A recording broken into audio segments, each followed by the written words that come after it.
Good evening, and Google is once again caught up in the headlines in a leaked document. The could censor Google, and the internet might be heading in a different direction.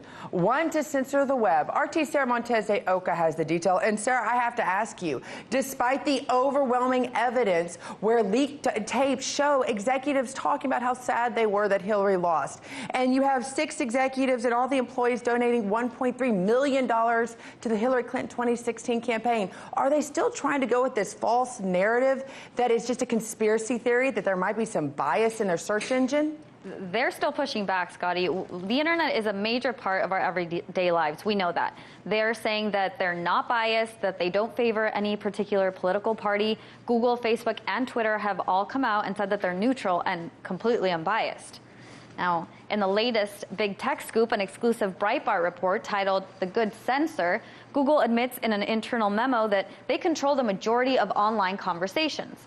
And what they do behind closed doors is clearly very different from what they say to the public. In other words, what you see isn't always what you get.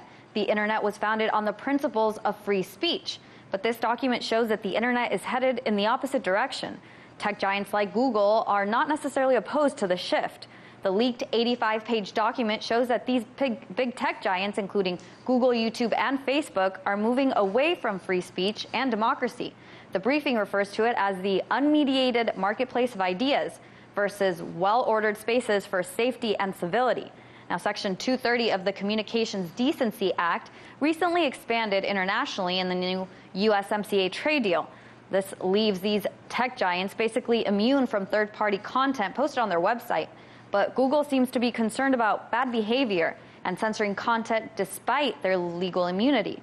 The report says that internet free speech breeds conspiracy theories. Their example was a tweet from then presidential candidate Donald Trump, where he alleged that Google suppressed negative search results on Hillary Clinton. Google pushed back and basically said, "Don't worry, we suppress negative search results on everyone." But according to search engine researcher Dr. Robert Epstein, he found that Google search results actually did favor Hillary Clinton in 2016. Now, Google's internal document, The Good Censor, also shows that Google took time and a lot of research to produce a plan and rationale for censoring speech. Google consulted with several experts, from journalists to academics and people from all over the world. While Google claims that it is a neutral platform, the document argues that in order for these tech giants to expand globally, they will have to censor their platforms. Now, countries like China and the EU have very different censorship laws than those in the US. And given China's tough censorship laws, a few months ago, we heard that Google has been working with China to develop a censored search engine called internally Project Dragonfly, since they want to access to the Chinese markets. Now, cybersecurity expert Morgan Wright told RT, Google's actions are an absolute contravention of their values and morals. They withdrew from the Pentagon cloud procurement valued at $10 billion because it conflicted with their values and their morals. If Google will do this under US law, imagine what they'll do with their search engine in China.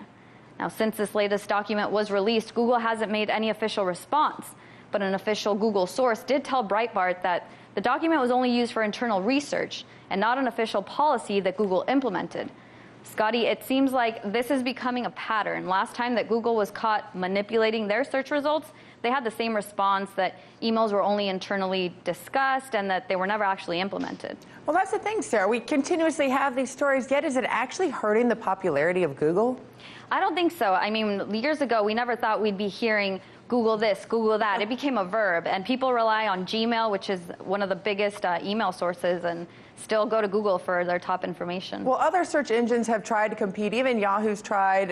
There's Bing. They don't seem to be as popular as Google. So why does Google continue to be so dominant? Is it because they continue to diversify? I know they added on YouTube now. I mean, you cannot go anywhere without somehow being linked to a Google story somewhere. Well, because Google owns YouTube now, I think it definitely relates back to that, and people want to look at videos, Googling. I mean, Google was one of the first, and I think that it remains just extremely popular because it's so much discussed in people's conversations. Well, everything comes with a price. Thank you, Sara, for following up on this.